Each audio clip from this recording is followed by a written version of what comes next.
je vais tenir le micro, même si ça c'est un peu la fonction qui fait que, de règle générale, on parle assez fort et que nous n'avons pas trop de difficultés pour nous faire entendre. Pas toujours, et pas toujours notamment des mineurs ou des parents, mais normalement ça doit être quand même le principal de notre métier.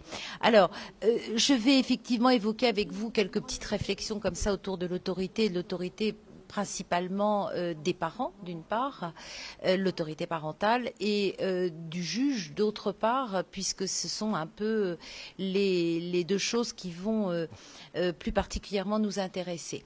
Alors l'autorité, quand on me dit quelques réflexions autour de l'autorité, c'est quoi l'autorité? Alors l'autorité, en réalité, quand on examine un petit peu la chose, c'est la possibilité de commander, possibilité de dire quelque chose qui doit être suivi des faits, c'est aussi la possibilité d'être obéi. Bon. Une fois qu'on a dit ça, on se réfère peut-être un petit peu à l'étymologie. Alors là, je vais tout vous dire, ayant un mari un peu latiniste, quand c'est comme ça, je l'utilise. Il me dit, bah oui, l'autorité, c'est l'autoritas. Donc ça vient d'augere, des augures, et d'Auguste, celui qui est consacré par les dieux. Donc là, on voit bien que l'autorité va nous arriver tout droit par les dieux, avec cette notion de la divinité, et cela peut aussi nous intéresser. Bon, je vous rassure tout de suite, ni les juges ni les parents ne sont des dieux, mais quand même, cela doit nous faire penser à cette légitimité qui, au départ, va donc, à l'origine, être en quelque sorte cette légitimité qui va nous être donnée par les dieux, mais pourquoi aussi elle va nous intéresser? Parce qu'elle va finalement être un acte créateur. Alors, en quelque sorte, on pourrait presque dire que je tiens mon autorité d'un dieu, ou je tiens mon autorité d'un statut, ou je tiens mon autorité de la loi. Mais c'est bien aussi cette autorité-là qui, à mon tour, va me donner la possibilité de créer. Parce que finalement, et quand on se situe de la place d'un parent, l'autorité parentale, ça va être la possibilité de le rendre autonome. C'est-à-dire que mon autorité va lui permettre progressivement de puiser dans cette autorité, dans ce chemin que je vais lui donner, le moyen pour lui, pour l'enfant, de progresser et de s'autonomiser. Et ça, c'est quand même rudement important de l'avoir bien présent à l'esprit, parce que finalement, et c'est souvent toute la difficulté d'être parent, c'est cette autorité, elle n'est finalement qu'un passage, ça va lui permettre de grandir et de devenir autre, de devenir autonome, de grandir en dehors de moi, parent. Et ça, c'est pas toujours simple, mais c'est vraiment tout à fait essentiel. Et on doit garder bien ça à l'esprit, de la même manière que l'autorité parentale. Quand on regarde les textes religieux, on a tu honoreras ton père et ta mère, et en même temps le parallèle dans la religion chrétienne, j'entends. Mais le parallèle, c'est aussi que le parent, il va devoir accompagner l'enfant à devenir un bon chrétien, lui aussi. Donc on est toujours dans cet échange, dans les droits et les devoirs. De la même manière, dans les textes de loi, il n'y a pas véritablement de définition de l'autorité parentale. Il y a des approches en creux sur ce que l'on doit faire. Donc on comprend bien que l'autorité parentale, c'est un ensemble de droits et de devoirs qui doivent accompagner et qui doivent permettre à l'enfant de se développer correctement avec cette notion qui est une notion qui, elle, est internationale, qui est l'intérêt supérieur de l'enfant. l'autorité parentale, c'est aussi des conditions d'éducation qui doivent être satisfaisantes toujours dans l'intérêt supérieur de l'enfant. Il faut que les conditions d'éducation, de sa santé, de sa moralité soient satisfaisantes pour que l'on considère que cette autorité parentale est correctement exercée. Mais on voit bien là que le parent étant en devoir à l'égard de son enfant, il a donc des droits et des devoirs à l'égard de son enfant. Ce qu'il ne faut pas oublier, c'est que quand le parent est vieillissant, c'est à l'enfant, à son tour, de venir assister son parent. Puisque nous savons et notamment aujourd'hui, avec une population de plus en plus vieillissante, et alors je ne sais pas comment cela se passe sur ce territoire, mais en tout cas en métropole, c'est quelque chose auquel on assiste de plus en plus, c'est que les parents n'étant plus accueillis au sein de la famille, vont effectivement être accueillis dans le cadre des maisons de retraite, etc., etc. Et à ce moment-là, on retourne le concept et c'est l'enfant qui va venir au moins financièrement devoir aider son parent. Donc vous voyez bien toujours que nous sommes dans ce va-et-vient, dans ces droits et ces devoirs qui sont croisés entre les parents et les enfants. Donc ça, c'est quand même quelque chose, là aussi, qu'il faut bien garder présent à l'esprit. Donc cette autorité qui doit permettre d'accompagner l'enfant à devenir grand, et cette autorité parentale, c'est ce qui va permettre, là aussi, au juge d'intervenir à un autre moment. Alors le juge, il n'a pas la même autorité. Lui, il a une autorité qui lui est conférée par sa fonction, qui lui est conférée par la loi. Parce qu'à un moment donné, effectivement, il fera, après un certain nombre d'études, il va devenir magistrat, après un certain nombre de choix, il aura la possibilité d'exercer, par exemple, la fonction de juge des enfants, mais pas que, parce que ce qui est très riche aussi, même si ça pose effectivement un certain nombre de difficultés, nous l'évoquions ce matin, c'est que le juge intervient dans la famille pas uniquement lorsqu'il est juge des enfants, mais pendant tout à différents endroits de la vie d'un enfant, et j'y reviendrai. Mais le juge, à un moment donné, va venir justement s'occuper de cette autorité parentale. C'est-à-dire que il va venir dire à un moment donné à l'égard des parents, eh bien voilà, moi parce que j'ai l'autorité qui m'est conférée par la loi, et parce que je vais venir dire la loi, je vous dis à vous, parents, que dans l'exercice de votre autorité parentale, il y a une difficulté, et une difficulté qui met en danger votre enfant et qui ne respecte pas son intérêt supérieur. Voilà, c'est donc deux autorités qui vont veiller autour de l'enfant. L'autorité, je dirais, naturelle, qui est l'autorité parentale du parent, et si elle se trouve en déficience, en quelque sorte, à ce moment-là, c'est le juge qui va venir intervenir et qui va venir nommer ces difficultés. Alors cette notion d'autorité parentale, elle est finalement relativement récente parce qu'elle intervient à partir de l'année 1970, donc 1970, ça remonte quand même pas à Mathusalem, ça fait une cinquantaine d'années maintenant. Pourquoi? Parce qu'auparavant, nous ne parlions pas d'autorité parentale, nous parlions de la puissance paternelle, ce qui est quand même bien différent. La puissance paternelle, elle fonctionnait en même temps que la puissance maritale, et nous avions la notion du chef de famille. Aujourd'hui, cela n'est plus vrai du tout. Si nous étions amenés à un moment donné à dire puissance paternelle, on dirait mais d'où sortent-ils ces gens totalement sous-civilisés et ça, c'est vraiment un terme, l'autorité parentale, qui est véritablement bien accepté, bien passé dans voilà, dans notre conscience de parents. Hein, c'est véritablement quelque chose qui est acquis. Il y a d'autres termes qui ne le sont pas. Mais ce terme-là, il est parfaitement acquis de la notion de l'autorité parentale. Il est véritablement connu. Et la notion de chef de famille, elle traîne encore un petit peu plus, cette notion de chef de famille, mais déjà, elle commence à avoir un peu plus de difficultés. On le voit encore sur très très très vieux imprimés de l'éducation nationale, il y en avait encore quelques-uns. Même moi, je l'avais rectifié en m'occupant des enfants, où j'avais vu chef de famille. Alors là, j'avais pas aimé du tout cette idée de chef de famille.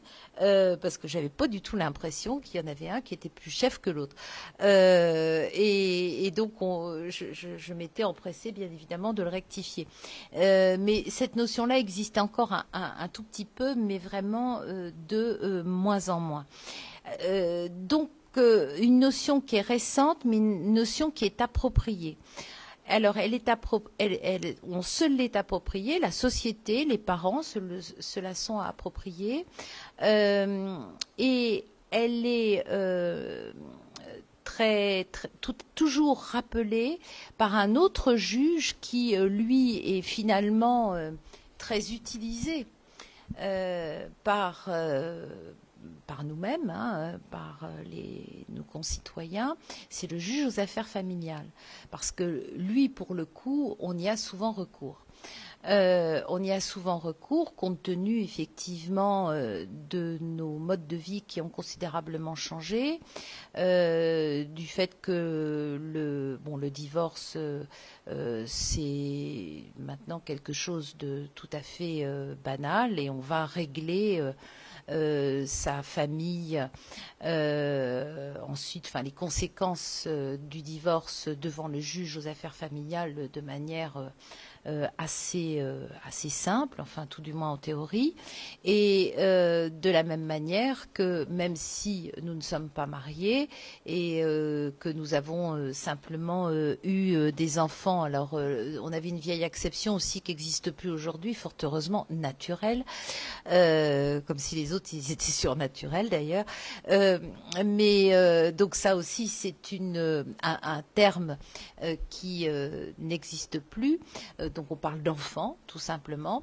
Mais donc compte tenu du nombre de séparations dans des couples non mariés, exactement de la même manière, parce qu'il n'y a en réalité pas de différence entre une séparation avec un couple marié ou une séparation avec un couple non marié, et de la même manière, on va venir s'occuper là aussi, par le biais d'un juge, qui est le juge aux affaires familiales, de la notion de l'autorité parentale.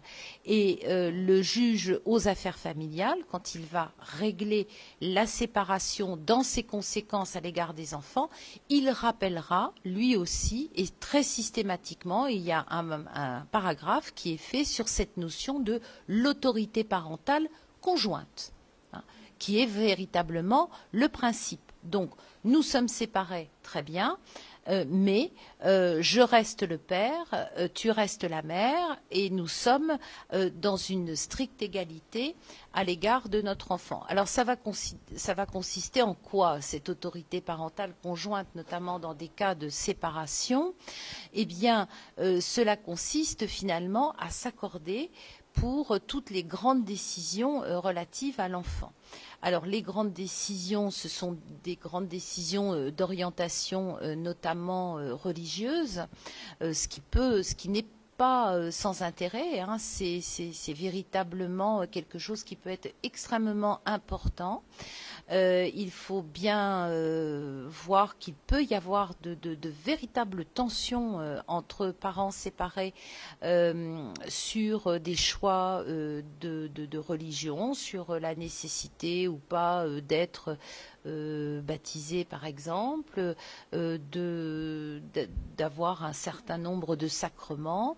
Et là, on peut avoir de vives oppositions autour de cette autorité parentale conjointe entre les parents. Et donc, il est singulièrement difficile pour eux, parfois, de s'accorder sur ces sujets-là.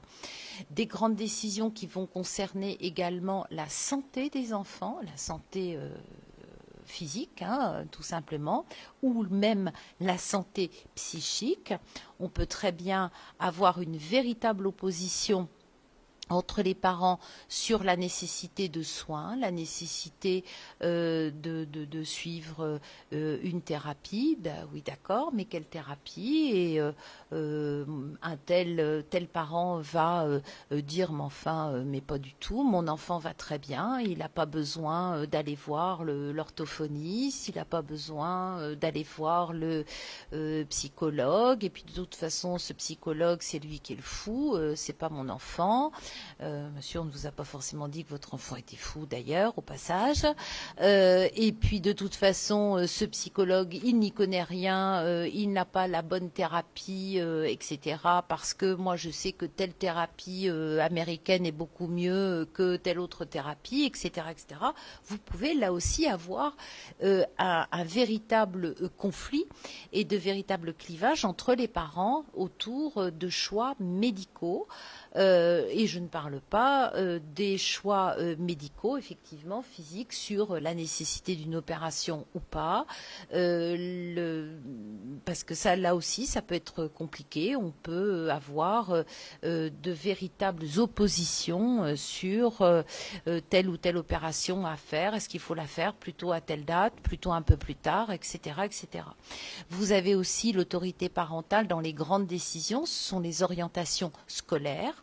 Là aussi, grand sujet extrêmement épineux, qui plus est, qui peut se doubler aussi d'orientation scolaire et religieuse, avec l'orientation dans tel collège d'obédience catholique ou pas, ou autre chose, et avec une volonté, par exemple, d'un parent de suivre une scolarité dans les établissements Montessori et pas l'autre, et tout peut être sujet à conflit sur ce type d'orientation, donc scolaire, religieuse, de santé.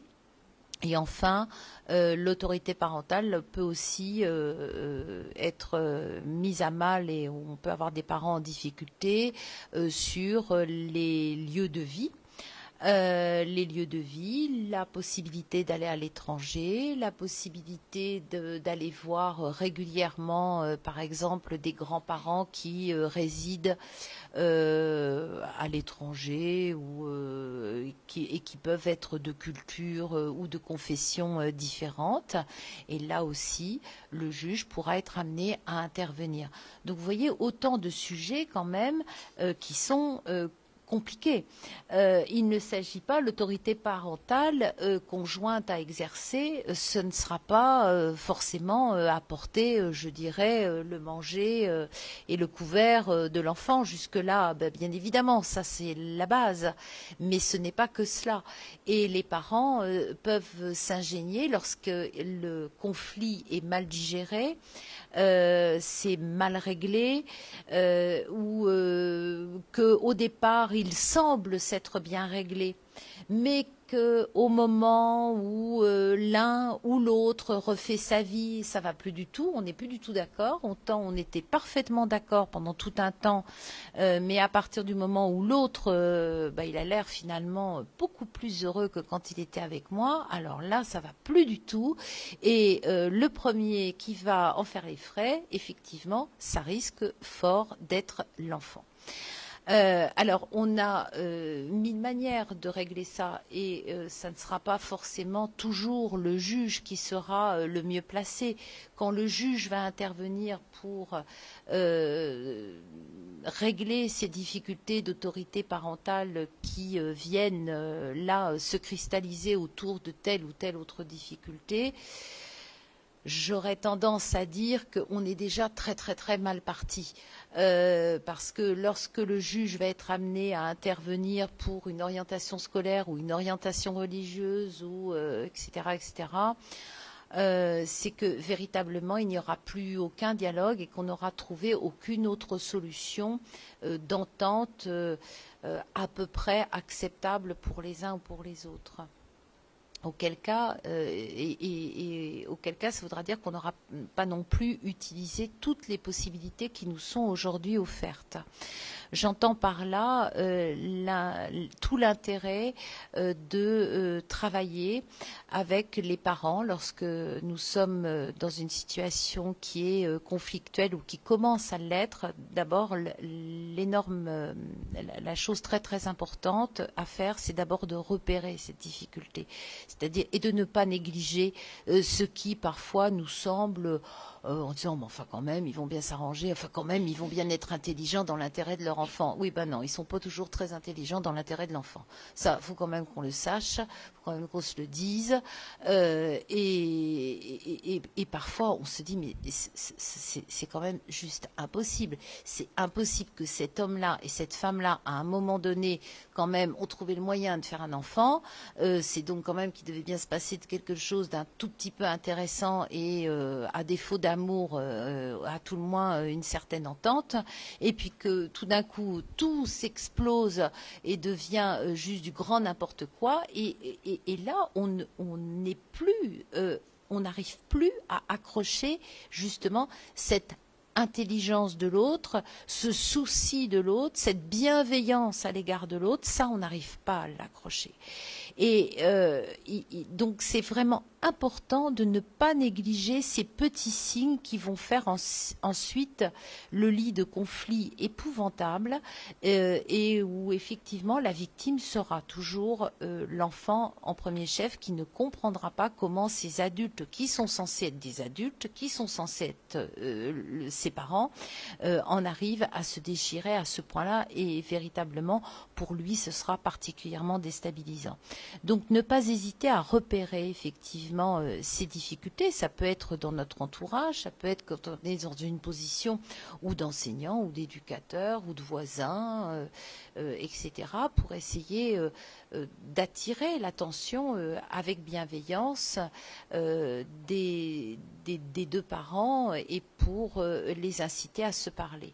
Quand la parole n'est plus possible, nous savons aussi qu'il peut être très intéressant d'avoir recours à la médiation et notamment la médiation familiale pour essayer de remettre du lien dans tout ça et qu'il y ait un tiers neutre qui ne soit pas forcément le juge, parce que comme je dis, le juge c'est à utiliser avec d'infinies précautions parce que ce n'est pas toujours lui forcément le mieux placé, parce que lui il va venir dire la loi à un moment donné, il va venir trouver cette solution qui en général satisfera pas grand monde parce qu'il essaiera de trouver quelque chose qui convient à tous, mais en fait ça conviendra à personne. Il essaiera tout du moins de faire le moins de dégâts possible pour l'enfant, mais bon, c'est pas toujours simple.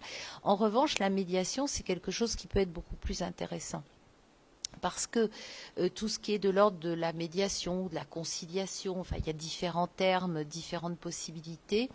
Là, il y a une notion de temps qui est intéressante et qui va permettre de retravailler avec le parent sa notion justement d'autorité à l'égard de son enfant. Et là, on va pouvoir retravailler avec lui l'idée qu'il doit être là comme un tuteur, comme l'arbre autour duquel la vigne vierge va grandir, c'est son enfant.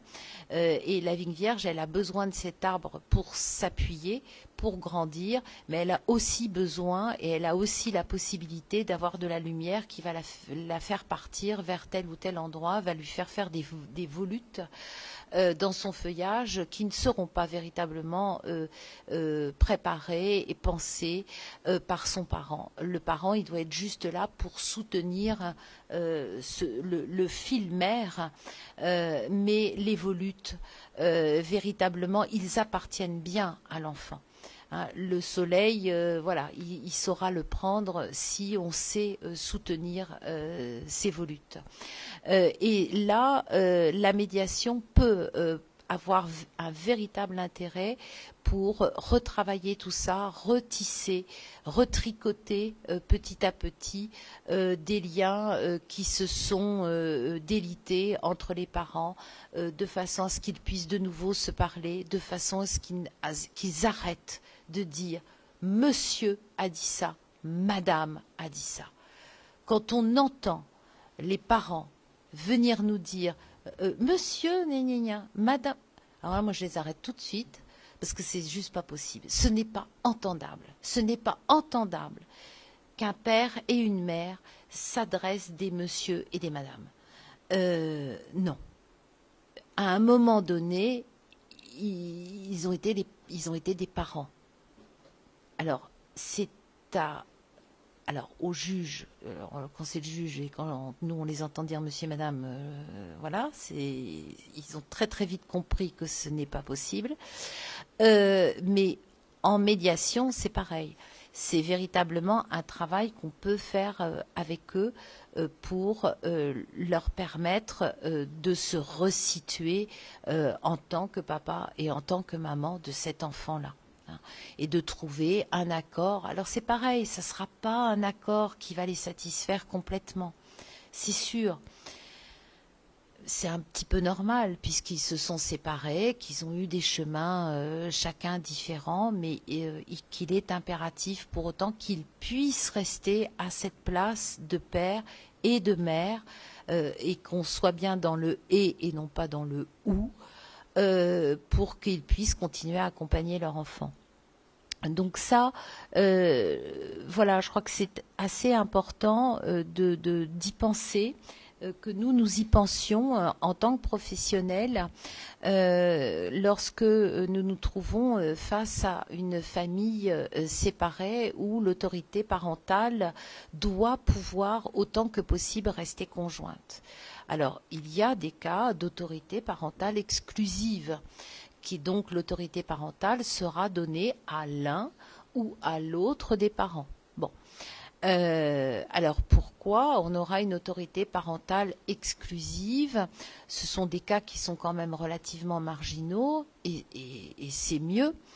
Parce que l'autorité parentale exclusive va supposer que l'un des deux parents n'est plus du tout en mesure de donner un avis pertinent pour ce que j'indiquais tout à l'heure, les grandes décisions relatives à son enfant.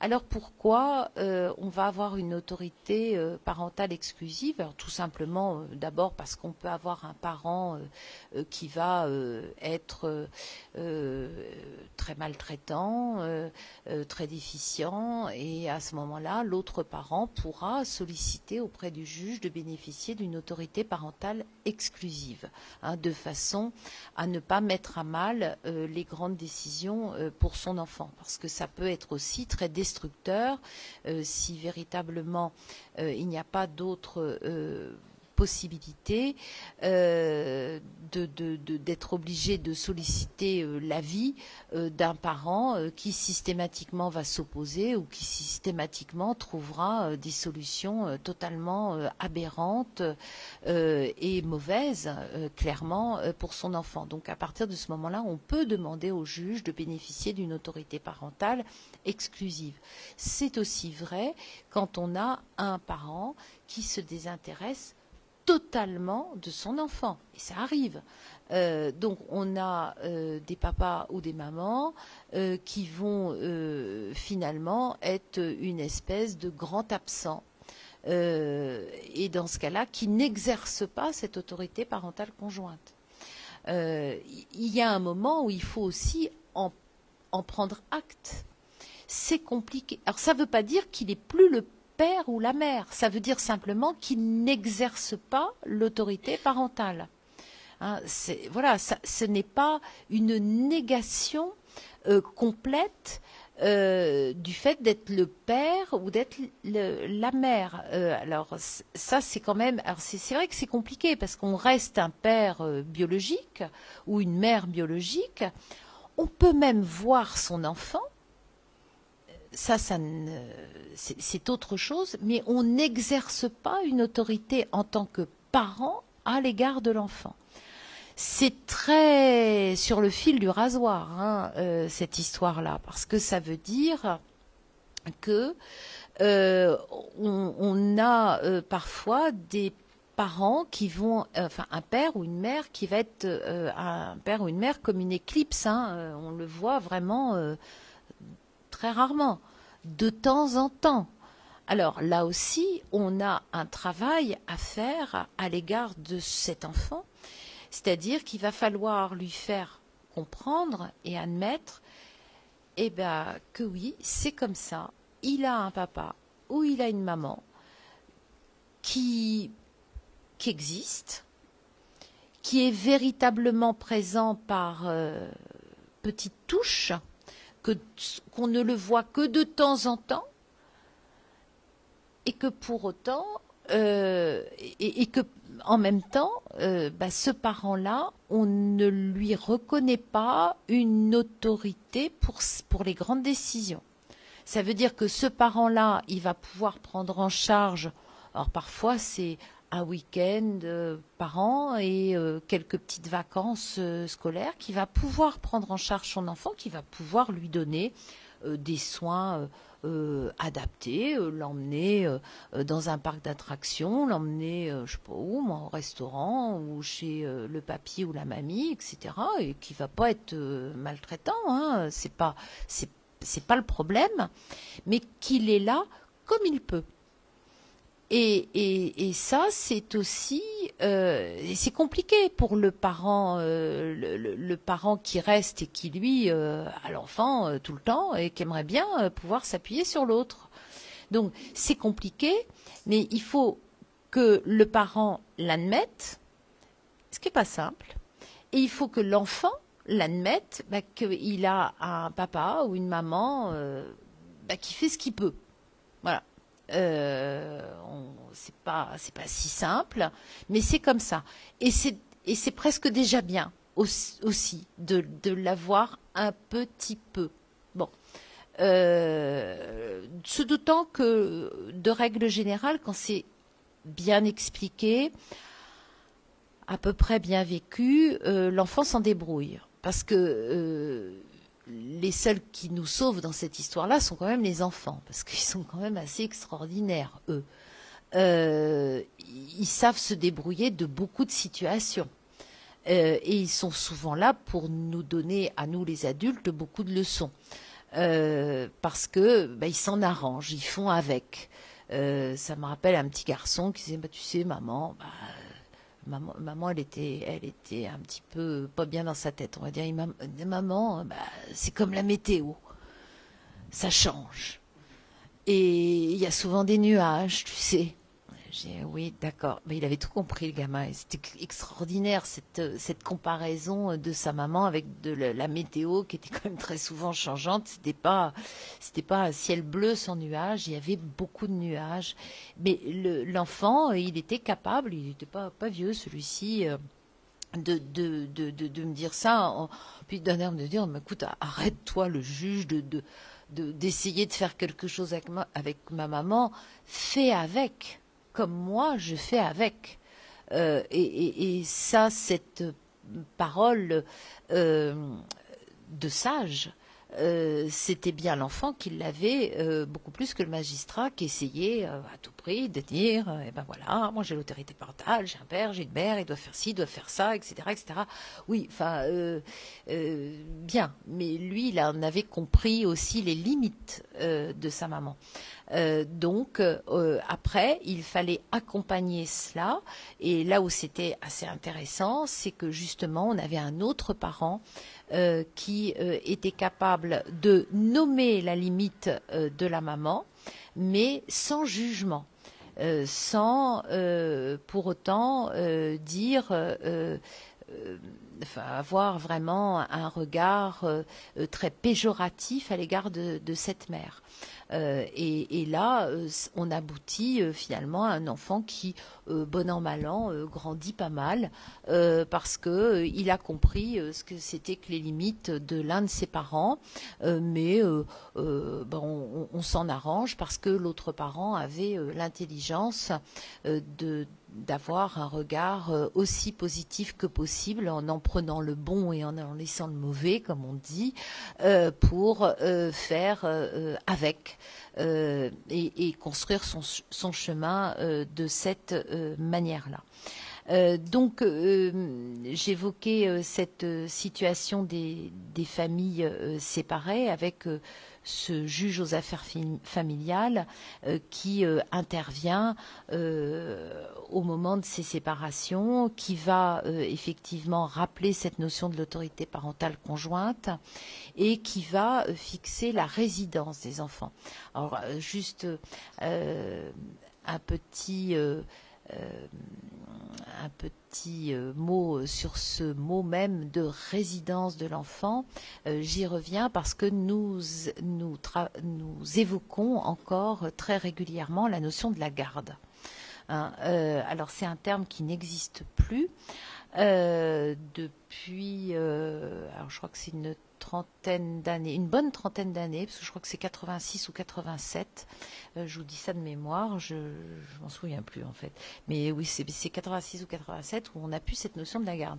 Or, on en parle encore très régulièrement.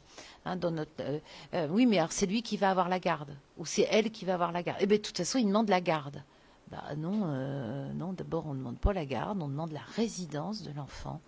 Et je crois que ça, là aussi, on doit toujours restituer les termes. Parce que la garde, oui, alors on le garde de quoi? On garde quoi? Ah, c'est vrai que c'est un... Enfin, je l'évoquais ce matin, la garde, moi c'est vrai que j'aime pas ce terme parce que je trouve que voilà, j'ai quelque chose, hein, je possède quelque chose, je possède un objet, j'ai à la garde, je garde un objet, je garde un non, c'est pas du tout le problème. J'ai la résidence habituelle de l'enfant à mon domicile. Bon, c'est quand même déjà très différent. Il réside chez moi. C'est autre chose. Voilà, au lieu de l'avoir là comme ça dans une boîte en quelque sorte, en ayant la garde, il réside chez moi. C'est mon invité. Bon, je trouve que ça change déjà un petit peu la perspective et ça permet justement de repositionner l'enfant en termes de sujet à part entière. Et ça aussi, c'est quelque chose d'extrêmement important parce que franchement, là aussi, en matière de séparation, il est extrêmement important de rappeler aux parents que cette bonne manière d'exercer son autorité, c'est de permettre à l'enfant d'être un sujet. C'est pas comme la petite cuillère qu'on va se séparer ou bah t'as les enfants, moi je prends la voiture. Non, je suis désolée, c'est pas tout à fait la même chose. On n'est pas du tout dans le même domaine. Donc là aussi, ce sont parfois des paroles toutes simples qui doivent être dites, mais qui ont véritablement une grande importance parce que on ne sépare pas la maison, l'appartement, les biens de la même manière que l'on sépare les enfants. Voilà, on n'en prend pas. Ben, j'en prends un, puis t'en prends un. Alors ça, c'est toujours merveilleux, ça, quand... voilà, alors... comme s'il y avait une espèce d'égalité. Alors là, c'est pareil. Là encore, il faut retravailler les choses avec les parents. Mais est-ce que vous pensez véritablement que séparer la fratrie, ce soit la meilleure idée du siècle? C'est quelque chose qu'on peut interroger. Alors parfois, ça peut être une bonne idée. Hein, voilà, il n'y a pas de loi en la matière. Le tout étant que cela soit travaillé, que cela soit parlé, et puis en sachant aussi qu'il n'y a pas de situation figée. C'est-à-dire qu'à un moment donné, on peut très bien avoir un intérêt pour pour l'enfant ou voire pour les enfants à ce qu'ils résident plutôt à tel endroit qu'à tel autre endroit, avec tel parent plutôt qu'avec tel autre, mais une vérité à l'âge de 2 ans ou de 3 ans n'est pas la même vérité qu'à l'âge de 7 ans, n'est pas la même vérité qu'à l'âge de 15 ans. Bon, et on sait très bien que dans des séparations longues avec des enfants jeunes, on peut aussi avoir des expériences de résidence différentes. Le jeune, en grandissant, va avoir aussi besoin d'aller voir ailleurs, chez cet autre parent, d'aller voir résider chez cet autre parent. Ce n'est pas facile. Ce n'est pas facile pour le parent qui éventuellement a eu la résidence pendant des années, et puis ce parent imaginaire aussi, hein, ce parent mythique qui est l'autre parent qu'on ne va voir que de temps en temps. Tout d'un coup, il va être paré de toutes les qualités. De toute façon, il est nécessairement paré de toutes les qualités, puisque en général, si on le voit que de temps en temps le week-end, c'est quand même beaucoup plus sympathique que celui qui est là pour rappeler les règles en permanence tout le long de l'année. Donc nécessairement, on va avoir besoin, quand on est enfant et notamment à l'adolescence, d'aller voir ce que c'est que cet autre parent. Bon, et quitte à revenir d'ailleurs chez le parent qui vous a accompagné pendant vos premières années de vie. Et ce n'est pas un drame que d'aller voir l'autre parent. Voilà, faut là aussi l'accompagner. Ce n'est pas parce que moi, parent, j'ai démérité. Alors ça, c'est très compliqué. Et c'est logique et c'est humain. Voilà, le parent qui va globalement s'être occupé de l'enfant pendant des années, qui va avoir fait et les sorties d'école et les réunions de parents-profs et rappeler les devoirs et rappeler et non, t'arrêtes ta Nintendo, ton machin à telle heure et tu fais ci et tu fais ça. Bon, voilà, tout le côté casse-pied d'être parent quand même, hein, faut être assez honnête.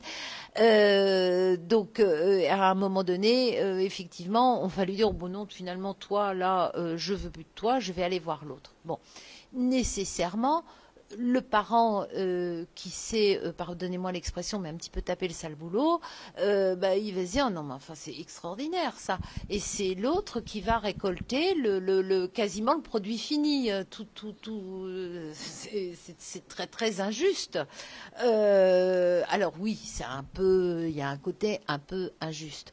Bon, sauf que toujours pareil, hein, l'enfant il va très vite comprendre que, et puis l'autre parent aussi va très vite comprendre que c'est pas si simple que ça et que ça va pas être un océan de douceur toute la journée, de joyeuses rigolades, et que là aussi il va falloir à un moment donné reposer un certain nombre de règles et les choses devraient à peu près rentrer dans l'ordre.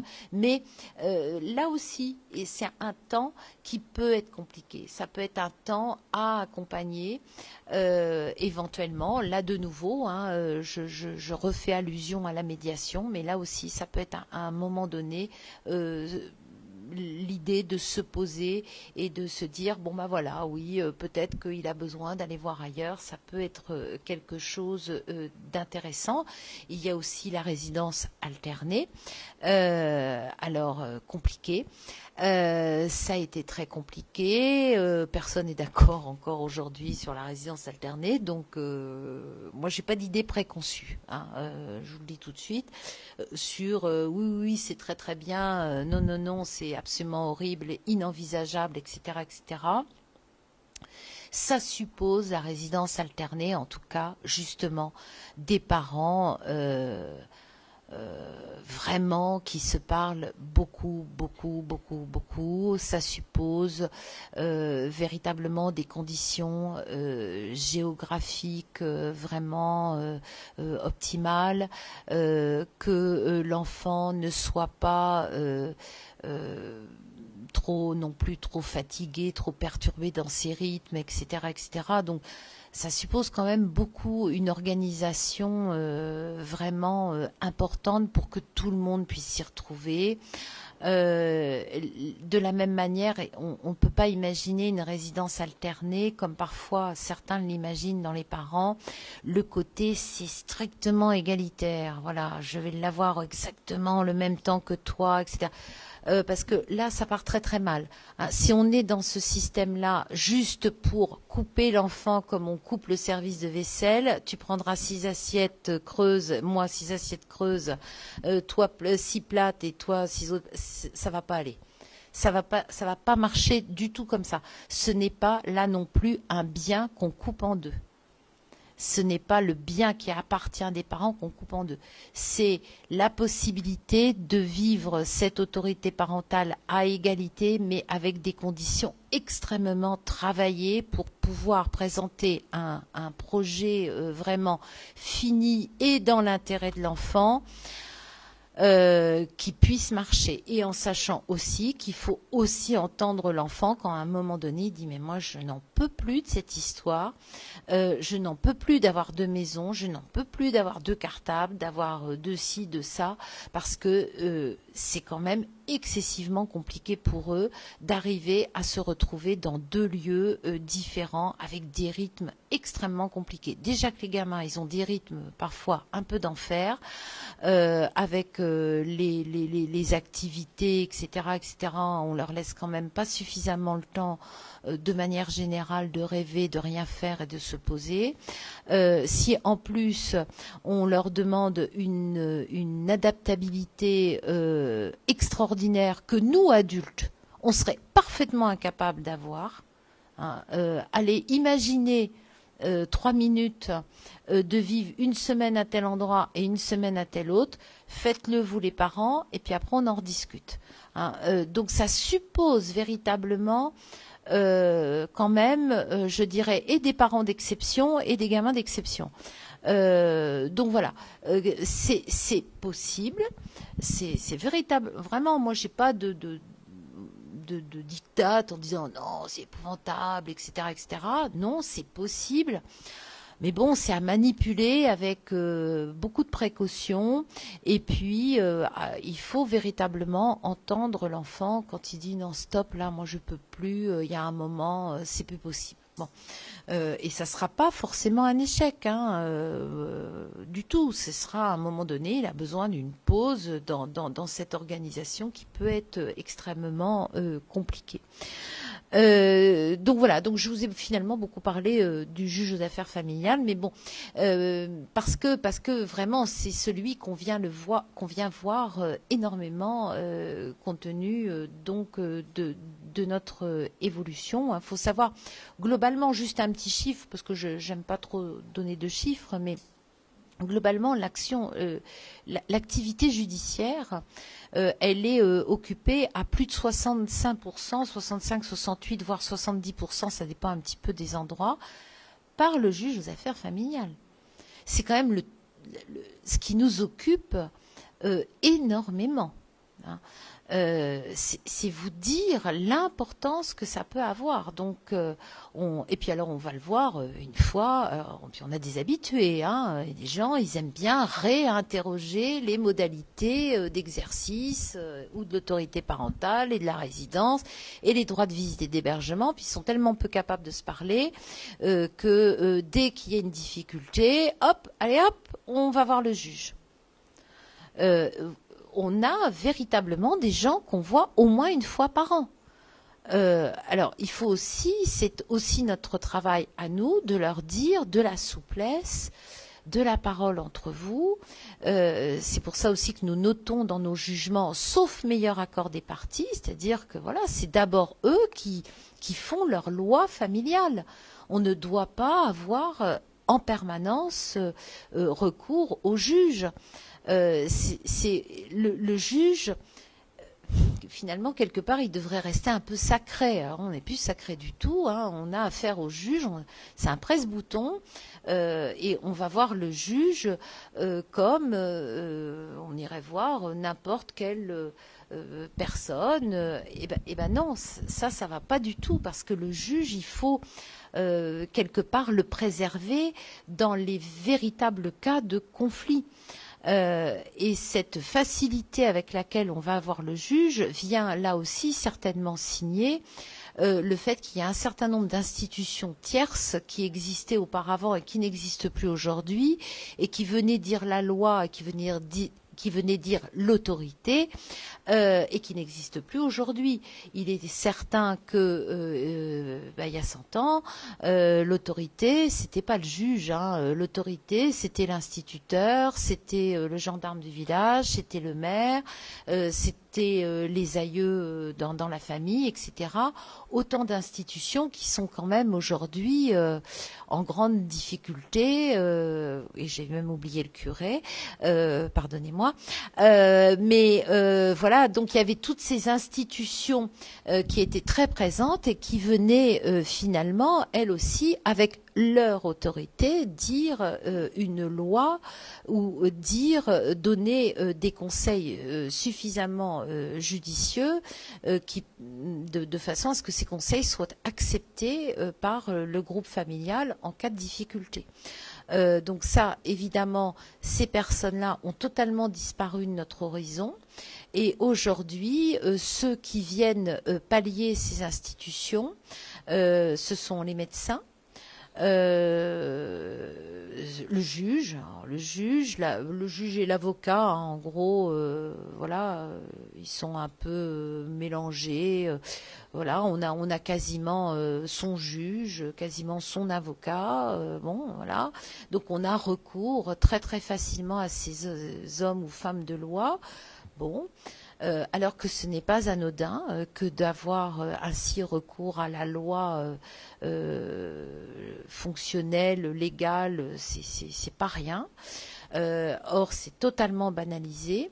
Et voilà, donc on peut très bien imaginer dans le cadre d'une séparation d'avoir son service de médiation, son avocat, son psychologue, son médecin et puis son juge. Vous voyez comment les choses ont pu ainsi se déplacer institutionnellement et ça doit quand même là aussi nous interroger. Donc je vais évoquer, mais brièvement parce que sinon ça va devenir quand même un tout petit peu lassant. Donc le juge qui vient finalement contrôler les déficiences de l'autorité parentale, qui est le juge des enfants. Alors, quand je dis juge des enfants, c'est toujours avec cette double acception qu'est le juge des enfants, le juge pour enfants.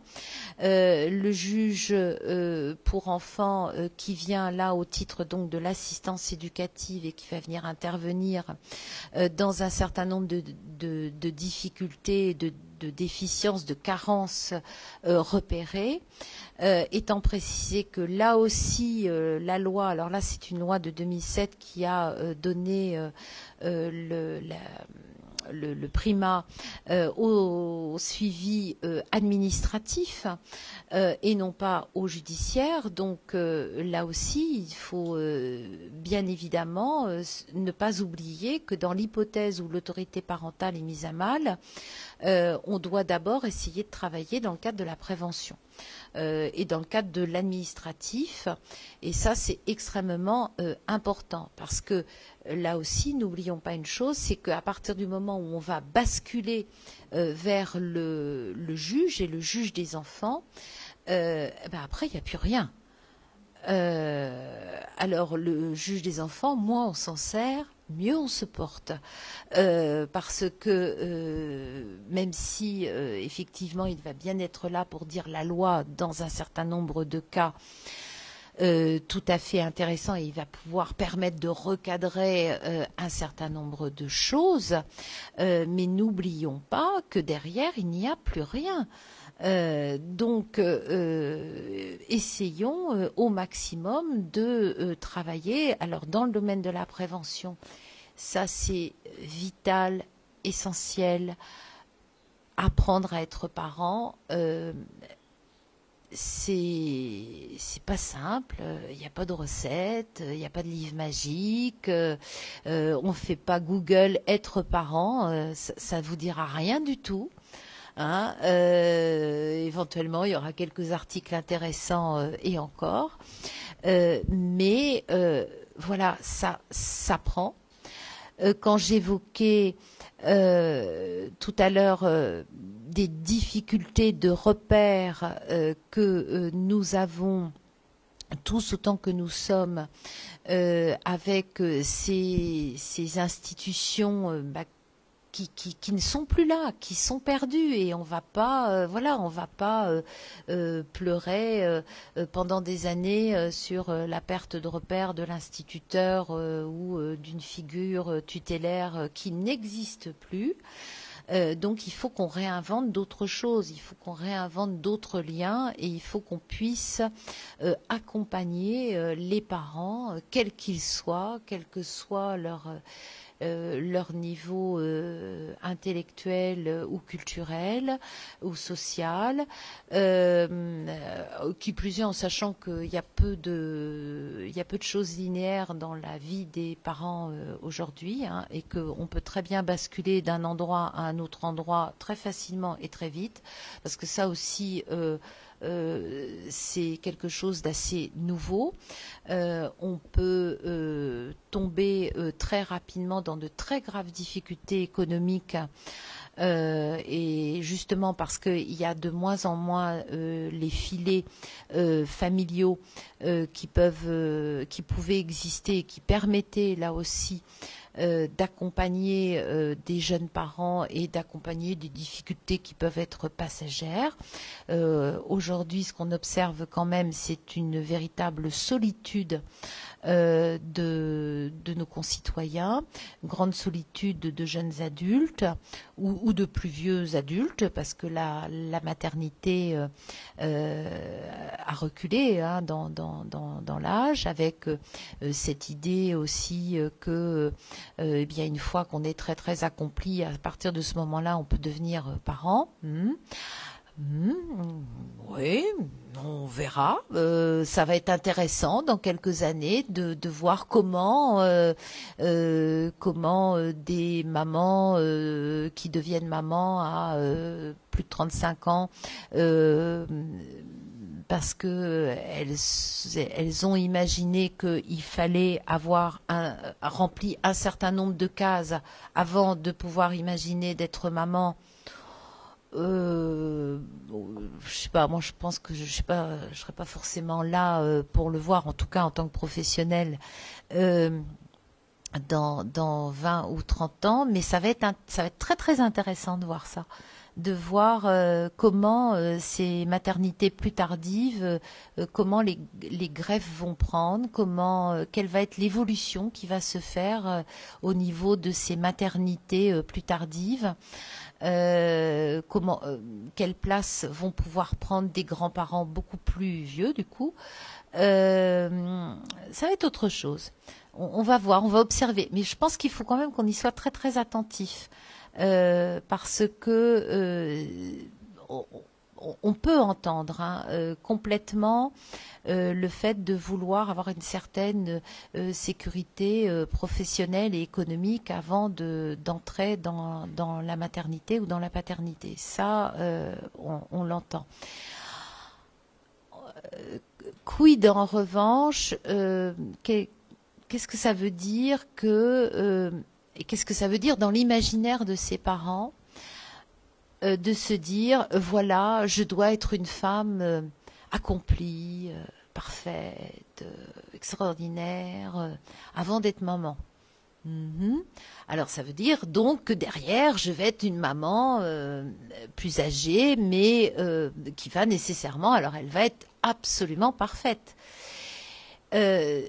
Cette notion du tout maîtriser, moi, m'interpelle un tout petit peu. Je suis un tout petit peu prudente par rapport à ça, parce que s'il y a bien une chose qu'on maîtrise pas, c'est bien celle-ci, c'est celle de la maternité ou de la paternité, parce que c'est encore la chose la plus compliquée à faire. Et avoir cette idée intellectuelle de se dire, voilà, je vais reculer cet âge-là pour que vraiment tout soit en place et pour que ça soit, selon l'expression consacrée, au top. On va être au top. Oui, eh bien non. Je suis désolée, chère jeune maman, même si vous avez quelques années de plus, je suis pas totalement persuadée, moi de ma place, de plus vieille dame, je dirais, et éventuellement un petit peu de professionnel, que ça puisse marcher comme ça. Il n'y a pas de recette, me semble-t-il, et il faut, me semble-t-il, là encore, beaucoup de prudence. Parce que comment va-t-on réagir lorsque l'on se retrouve face à un petit enfant et qu'effectivement on pense tout maîtriser, non, pas forcément. On apprend à être parent au fur et à mesure que l'enfant grandit, et c'est lui qui vous apprend aussi des tas de choses. Donc voilà, on est toujours dans cette interaction entre parents et enfants, et qu'on arrête de se dire qu'il y ait des recettes, des âges, un âge optimal, etc., etc.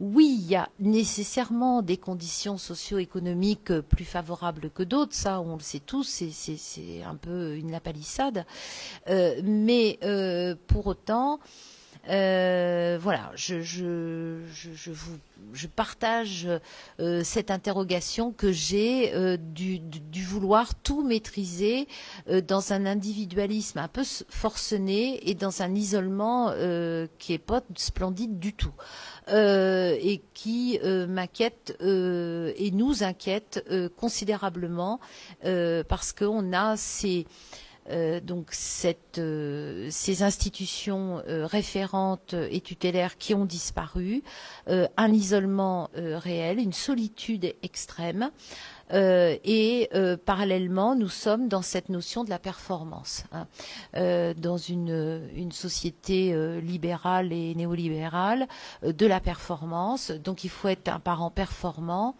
Non, non. Voilà, c'est même pas, il y a rien à en dire de plus. Non, on n'est pas un parent performant. Voilà, ça c'est quelque chose, c'est juste pas possible et c'est juste pas envisageable. Donc, il faut impérativement, là aussi, qu'on puisse accompagner cette parentalité-là tout petit, et en disant, non, il n'y a pas de recette, mais il y a du partage. On peut partager entre nous, entre pères, AIRS,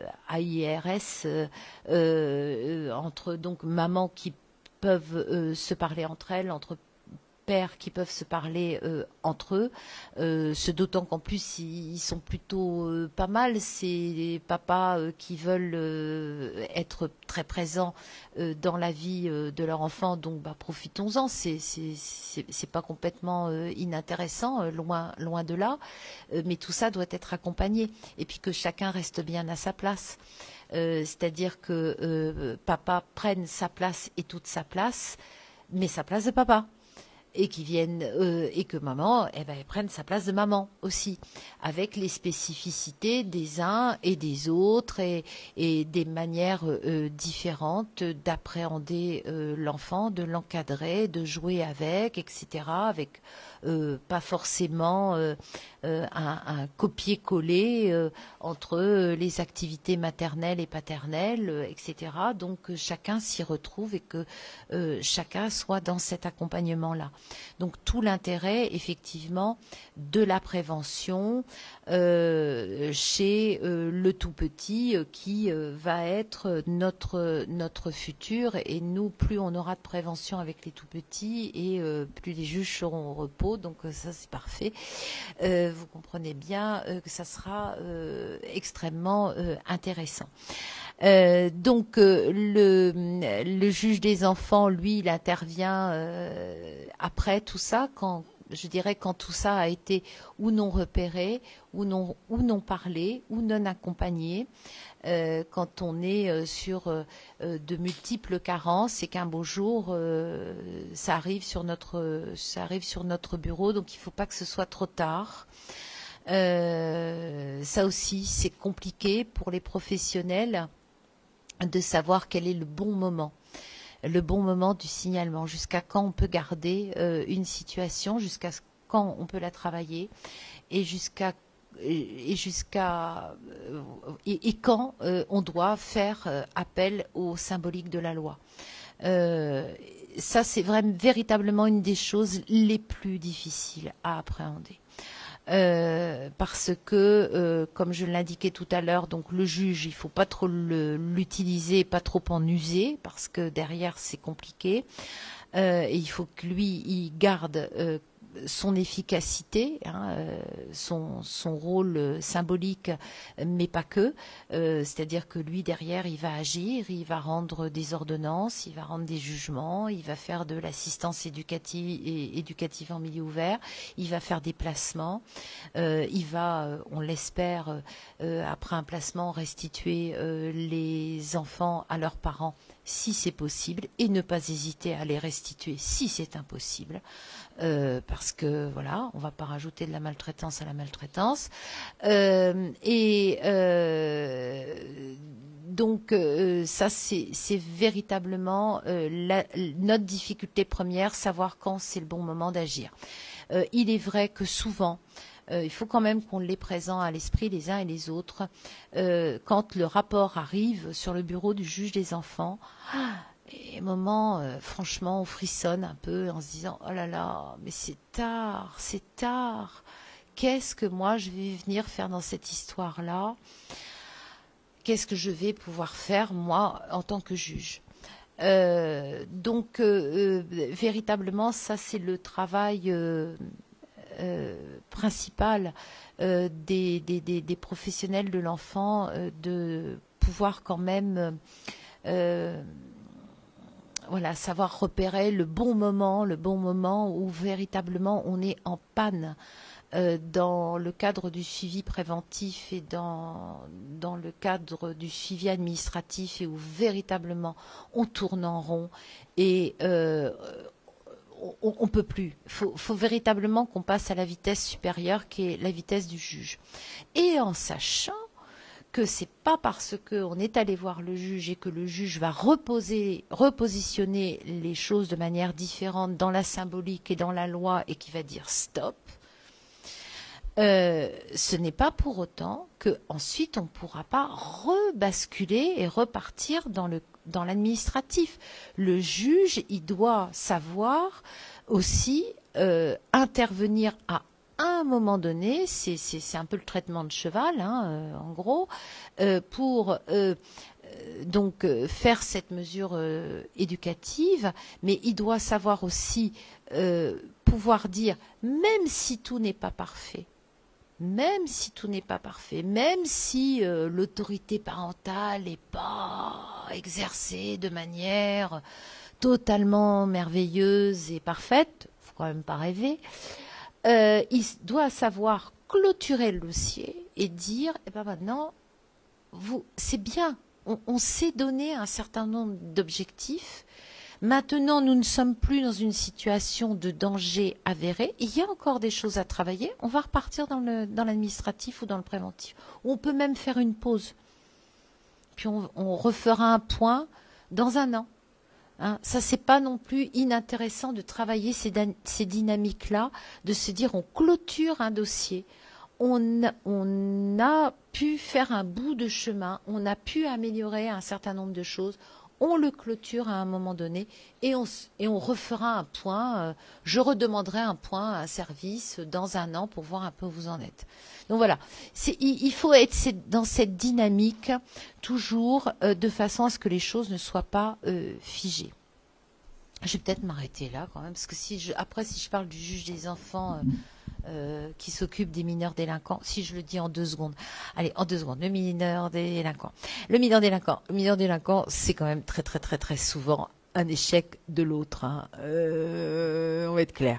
C'est souvent qu'il y a eu quand même des grosses carences à un moment donné. Parce que finalement, bon, on a quand même essentiellement l'adolescent. On a l'adolescent qui est un adolescent normal et qui va faire des bêtises normales. Donc, normalement, il va faire des excès de vitesse sur son scooter. Il va donc très clairement se mettre en danger. il va boire, il va se mettre en danger, il va sécher les cours, etc. Voilà, il va être compliqué. Tout va bien. Ne nous affolons pas, c'est normal. Éventuellement, à un moment donné, ça va se traduire par un délit. Donc, ça viendra dans la sphère judiciaire. Et là, le juge, il va jouer son rôle de juge. Il va dire, c'est pas bien, hein, c'est un délit, la loi, etc. Celui-là, on ne le reverra pas. Pas de problème. Donc, dédramatisons aussi. Hein, il n'y a pas le feu tout le temps.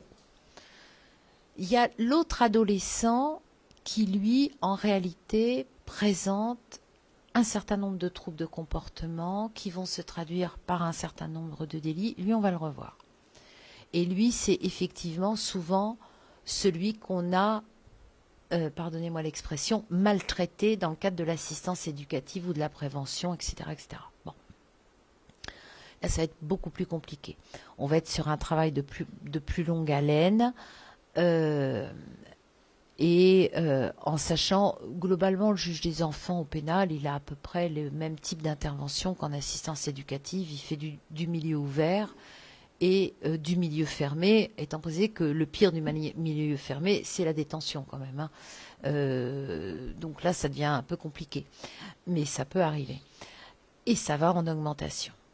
C'est quelque chose, c'est un effet un peu induit de deux choses, c'est-à-dire l'augmentation de la détention provisoire chez les mineurs, enfin de la détention chez les mineurs d'une manière générale aujourd'hui, on l'observe.